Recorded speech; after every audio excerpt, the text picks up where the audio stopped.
Perlas del libro de Ezequiel. Ezequiel termina su libro de una forma muy similar a la que termina el apóstol Pablo el libro de Apocalipsis. Dios establece su reino, Él mora en medio de su pueblo, la ciudad es una ciudad cuadrada, tiene 12 puertas, 3 puertas a cada lado.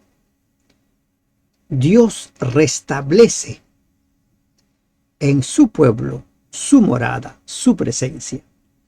Buen día. Damos gracias a nuestro Dios porque nos permite cerrar el estudio de las perlas del libro de Ezequiel. Con el capítulo 48 se cierra el estudio de las perlas de este libro. ¿Qué lecciones hemos aprendido?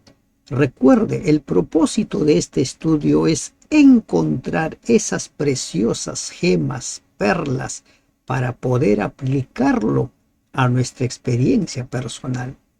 Ese es el propósito. No es tanto ir por el lado histórico, no es tanto ir por el lado profético, sino encontrar las perlas. Pero no dejamos pasar. Si hay que mencionar algún hecho histórico, lo hacemos. Si hay que mencionar hechos proféticos, lo hacemos, pero no a profundidad, porque queremos sacar las perlas de todo el capítulo. Este capítulo continúa con el tema que se inició en el capítulo 47, la repartición de la tierra. Dios ahora da las indicaciones a Ezequiel sobre cómo sería la repartición de la tierra. Recuerden la promesa de Jesús. Jesús dijo que se iba y que vendría y que prepararía un lugar para cada uno. En el reino que establezca Cristo por la eternidad, cada uno de sus moradores también tendrá una parte, tendrá ahí su morada, su casa. Y aquí se está haciendo lo mismo con las 12 tribus. Estos son los nombres de las tribus desde el extremo norte por la vía de Tlón, viniendo a Hamat, Hazor Enán, en los confines de Damasco, al norte hacia Hamat. Tendrá Dan una parte desde el lado oriental hasta el lado occidental. Como mencionamos en nuestro estudio de ayer, el hecho de que se mencione fronteras, de que se mencione cuál sería la parte que corresponda a cada tribu, implica claramente de que el mensaje es literal. Era el plan de Dios de que debía levantarse ese templo y habría un territorio asignado para su pueblo. Y también recordemos que el propósito era que esa nación, como dice Isaías 49:6, fuera luz para las naciones. Y Dios llama siempre con un propósito. La distribución no se parece mucho a la distribución hecha por Josué en el 13:19. Ahora es una especie de líneas rectas, como ustedes pueden ver ahí en la diapositiva. Junto a la frontera de Dan, desde el lado del oriente hasta el lado del mar, tendrá a ser una parte. Junto al límite de Aser, desde el lado del oriente hasta el lado del mar, Neftalí otra. Junto al límite de Neftalí, desde el lado del oriente hasta el lado del mar, Manasés otra.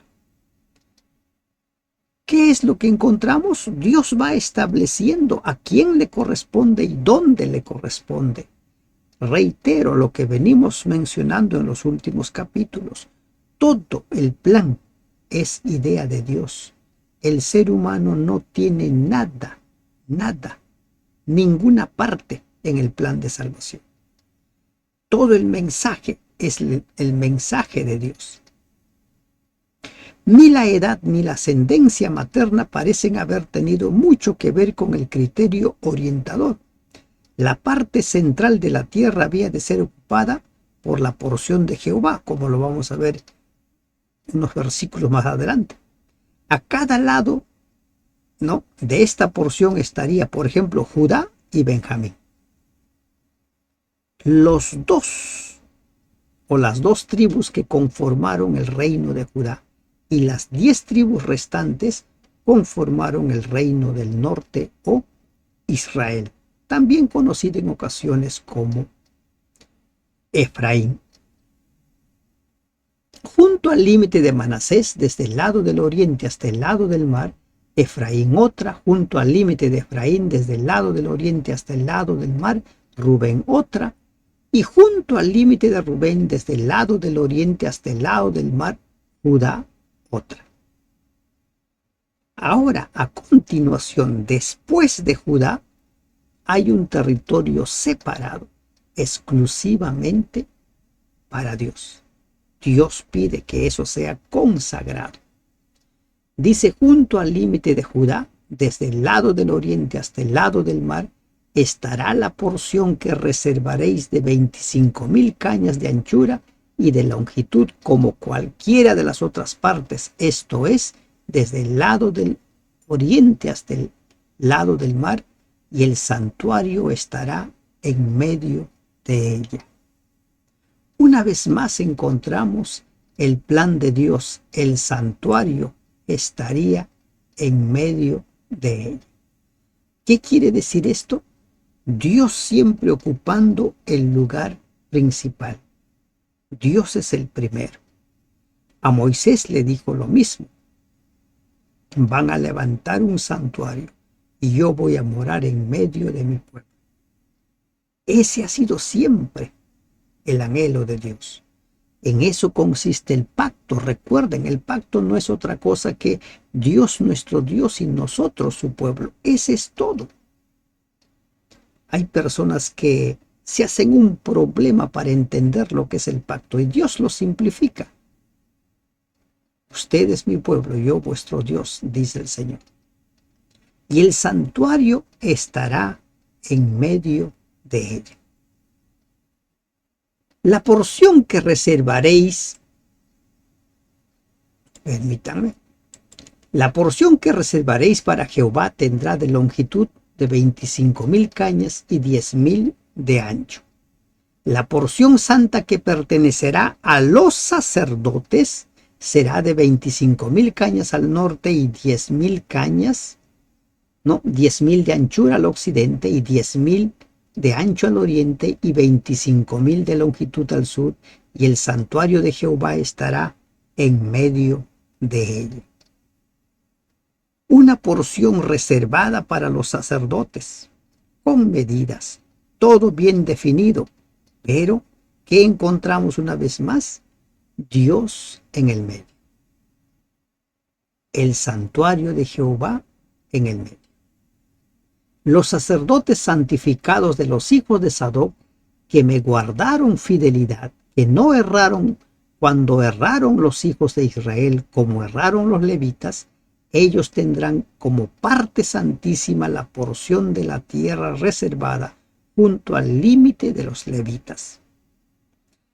Aquí la perla es, Dios es quien establece la porción de cada uno.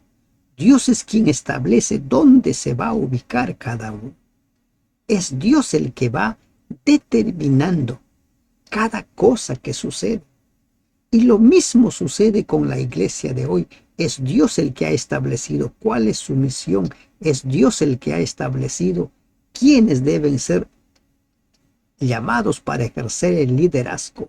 Y Dios debiera ser el que llame a los líderes, como sucedió con Pablo y Bernabé, que está registrado en el libro de Hechos. Debiera ser. Pero lamentablemente a veces no se permite actuar a Dios. Queremos actuar los seres humanos dejando de lado a Dios. Los sacerdotes descendientes de Sadoc reciben ese privilegio porque se mantuvieron fieles a la palabra de Dios.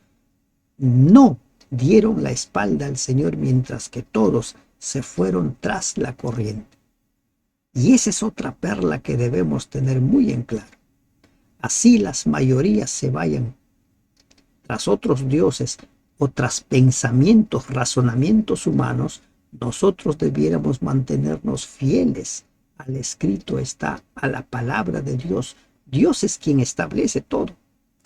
Y la de los levitas al lado de los límites de la de los sacerdotes será de 25,000 cañas de longitud y de 10,000 de anchura, toda la longitud de 25,000 y la anchura de 10,000. No venderán nada de ello, ni lo permutarán, ni traspasarán las primicias de la tierra, porque es cosa consagrada a Jehová. Sacerdotes, levitas, las tribus ubicadas cada uno en el lugar dispuesto por Dios. Así ha dicho el Señor. Todo lo que se haga en la iglesia de Dios es según así ha dicho el Señor. No según pareceres humanos. ¿Se imaginan cómo hubiera sido la distribución si el ser humano hubiera estado a cargo? Rubén tendría que haber tenido un lugar de privilegio por ser el mayor, el primogénito. Pero Dios establece el orden, el lugar separado para cada uno. Y ahora especifica algo más: no lo vendan. Es cosa consagrada a Jehová.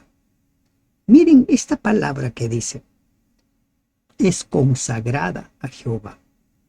Las ofrendas, los diezmos son cosa consagrada a Jehová.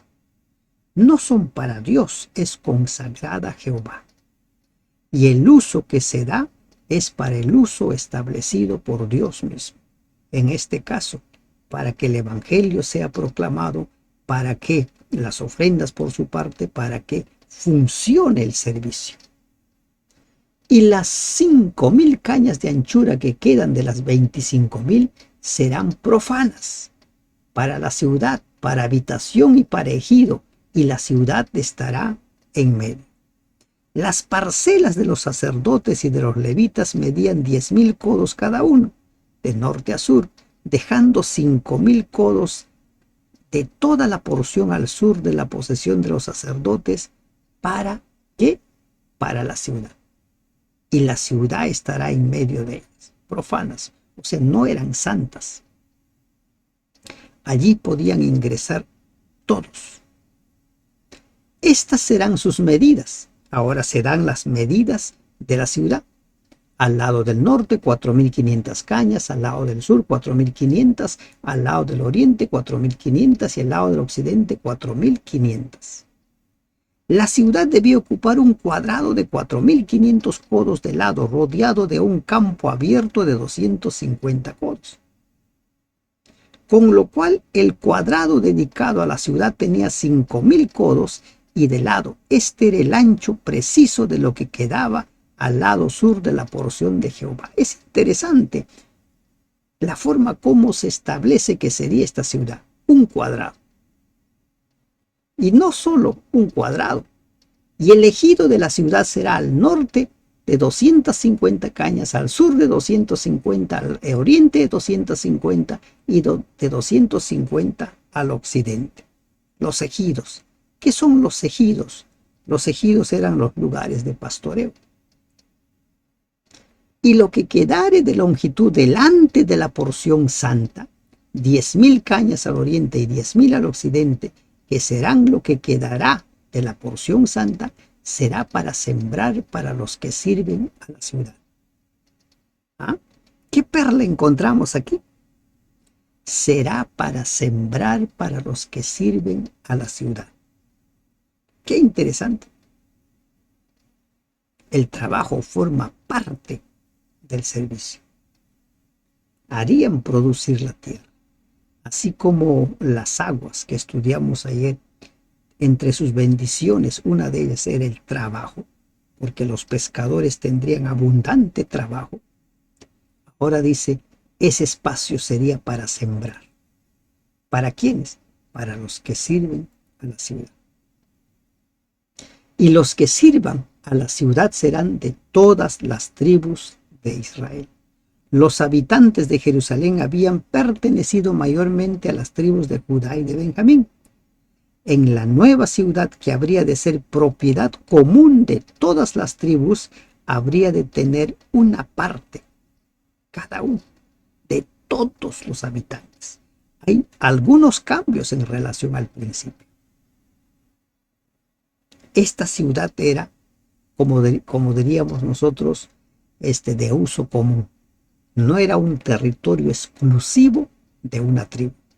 En cambio, en la otra distribución que hizo Josué, Jerusalén estaba en medio de Judá, al principio de Benjamín. Toda la porción reservada de 25,000 cañas por 25,000 en cuadro, reservaréis como porción para el santuario y para la posesión de la ciudad. Reservado. ¿Se van dando cuenta? Una ciudad reservada. ¿Quién lo está indicando? Dios. Algunos quieren entender y por qué esto y por qué tal medida, cuando la Biblia no lo dice. Hasta ahí llegamos nosotros. Todo lo demás que digamos es especulación. Acostumbrémonos a no pensar más allá de lo que está escrito. Y del príncipe será lo que quedare a uno y otro lado de la porción santa y de la posesión de la ciudad, esto es, delante de los 25,000 cañas de la porción hasta el límite oriental, y al occidente delante de las 25,000 hasta el límite occidental. Delante de las partes dichas será del príncipe porción santa, será, y el santuario de la casa estará en medio de ella. La faja de tierra que quedaba al este y al oeste de la porción de Jehová era del príncipe. Del norte a sur su territorio tenía el mismo ancho que la porción de Jehová. Sus tierras tocaban en el extremo oeste y en el extremo oeste con la porción reservada, y sin duda llegaban hasta los límites de la tierra por ambas direcciones.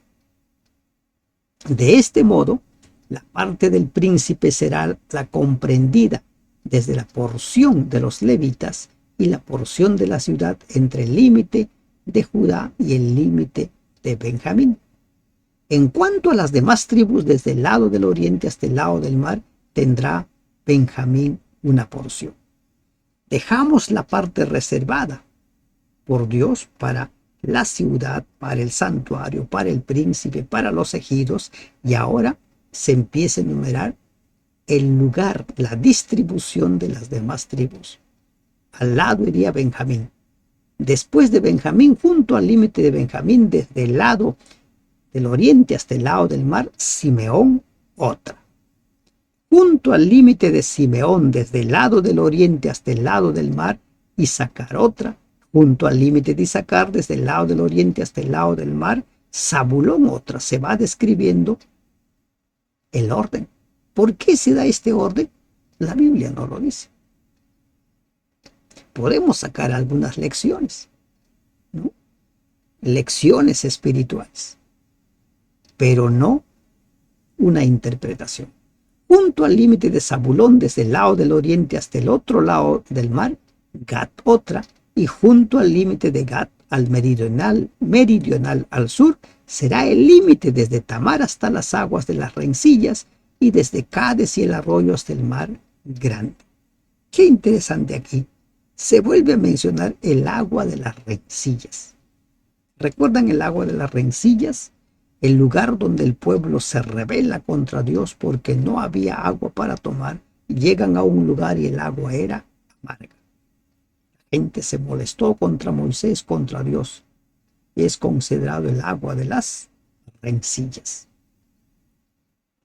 Esta es la tierra que repartiréis por suertes en heredad a las tribus de Israel, y estas son sus porciones, ha dicho Jehová el Señor. Dios estableció cuál es el territorio.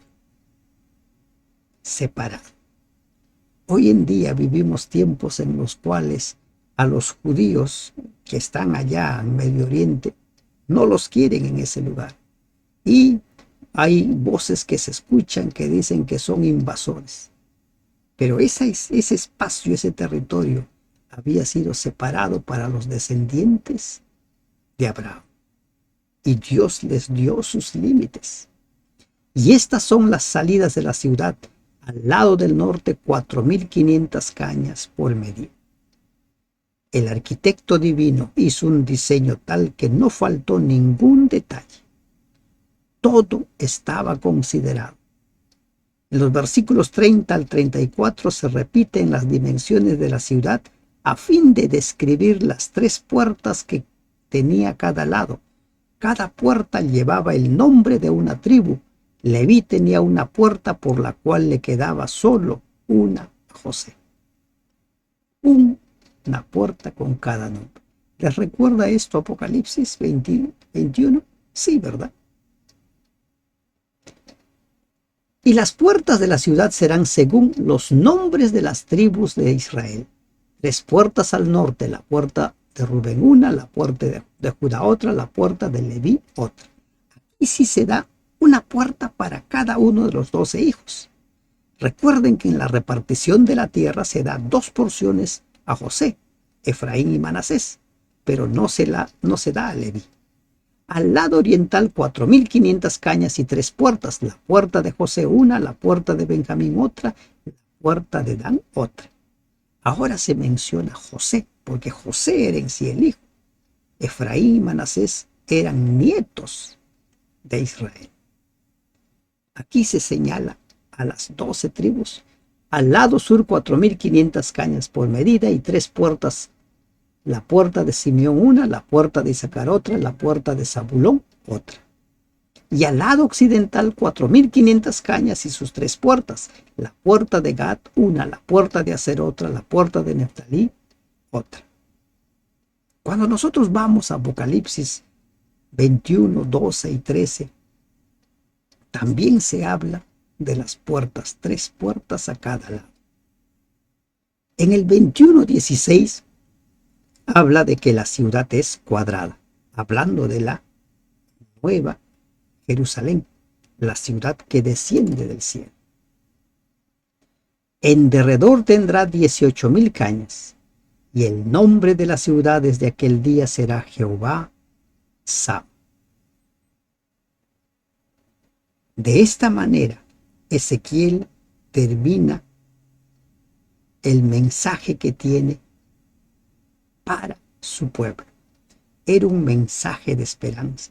Se estaba escribiendo ese mensaje en tiempos en los cuales iban al exilio, en tiempos en los cuales había sido destruido Jerusalén, destruido el templo. Ezequiel escribió sobre el retiro de la gloria de Dios de Jerusalén, y ahora Ezequiel escribe sobre el regreso de la gloria de Jerusalén, y termina el libro diciendo que la ciudad sería desde aquel día llamada Jehová Sama. ¿Qué quiere decir Jehová Sama? ¿No? En la Nueva Versión Internacional dice: Jehová está allí.